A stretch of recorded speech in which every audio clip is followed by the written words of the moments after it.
পুলিশেরা কাঁধে করে ওনাকে হসপিটালে নিয়ে গেছে। আমরা তো পুলিশকে বলি নাই নিয়ে যাওয়ার জন্য হসপিটালে, কেন নিয়ে যেতে হবে? রাস্তায় মোড়ে পড়ে থাকতো সমস্যা নাই। আমাদের শিক্ষকরা তো কাফনের কাপড় পরেছে, তারা জীবন দেওয়ার জন্যই কাফনের কাপড় পরেছে। আমাদের 2 দফা দাবি, 1 দফা দাবি হলো সকল স্বতন্ত্র ইবতেদায়ী মাদ্রাসা জাতীয়করণ করতে হবে।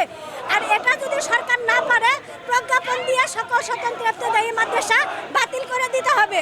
এটার শর্ত হলো আমরা যে লক্ষ লক্ষ টাকা মাদ্রাসার নামে জমা রেখেছি এবং জমি দিয়েছি সরকারকে, আর এই যে আমরা সকল শিক্ষকদের সরকারি চাকরি সময় চলে গেছে, বয়স চলে গেছে এবং এত বছর কষ্ট করেছি, এটার জরিমানা সহকারে দিয়ে স্বতন্ত্র ইবতেদায়ী মাদ্রাসা বন্ধ করে দিতে হবে।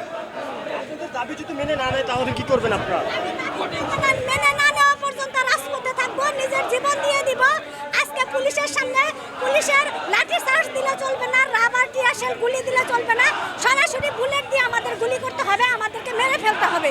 তাছাড়া আমরা আমাদের এই রাজপথ আমরা ছেড়ে যাব না। আমরা 5ই আগস্টের পরে জানছিলাম যে বৈষম্যহীন রাষ্ট্র হবে, সেখানে আপনারাই বলছিলেন যে বৈষম্য হচ্ছে। হ্যাঁ, 5ই আগস্টের পরে বৈষম্যহীন বাংলাদেশ হবে। তাহলে দেখেন যেখানে প্রাইমারি স্কুলের সাথে রেজিস্ট্রেশন করা হয়েছে স্বতন্ত্র ইবতেদায়ী মাদ্রাসাগুলো, সেখানে 26,000 প্রাইমারি স্কুল জাতীয়করণ করা হইলো, অথচ একটি স্বতন্ত্র ইবতেদায়ী মাদ্রাসা জাতীয়করণ করা হইলো না। এটা কোন ধরনের বৈষম্য? এটা বৈষম্য হইল না, তাহলে বৈষম্য মুক্ত দেশ কিভাবে হইল? এখনো বৈষম্য চলতেছে।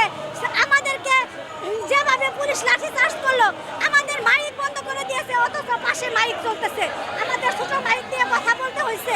আমাদেরকে এইভাবে পুলিশ লাঠি চার্জ করার তীব্র নিন্দা জানাই। সরকার এইভাবে টিকে থাকতে পারবে না। আমাদের শিক্ষামন্ত্রী যদি আমাদের দুঃখ দুর্দশা না শুনে, তাকে আমরা ভোট দিয়ে নির্বাচিত করেছি। মাদ্রাসা, প্রাইমারি স্কুল, কলেজ যাই আছে, শিক্ষা প্রতিষ্ঠানে দুঃখ দুর্দশা তার কাছে প্রকাশ করব, কিন্তু তিনি কেন আমাদের এসে আমাদের দুঃখ দুর্দশার কথা শুনেন না? আর যখন আমরা তার কাছে যেতে চাই যে আমরা শিক্ষামন্ত্রীর কাছে যাব এবং আমাদের দুঃখ দুর্দশার কথা শেয়ার করব, তখন পুলিশ আমাদেরকে এইভাবে লাঠি চার্জ করে। এটা কি বৈষম্য না? আমরা তাকে ভোট দিয়ে নির্বাচিত করেছি, সে যদি আমাদের দায়িত্ব না নিতে পারে, আমাদের অভিভাবক হয়ে, তাহলে তো প্রধান শিক্ষামন্ত্রী